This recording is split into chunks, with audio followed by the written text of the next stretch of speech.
د لوګر خلکو هم د طالبانو پر ضد پاڅون وکړ او د طالبانو خلاف وسلی پورته کړلې.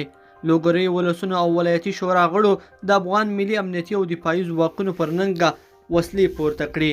لوګر کې نن د مرکز او ولسوالۍ اوسیدونکو او ولایتي شورا د جمهوریت او امنیتي ځواکونو په ملاتړ وسلې پورته ولو طالبانو وغوښتل تر څو خپل ظلمونه بس کړي، کله نو ولس به یې پر وړاندې ودرېږي.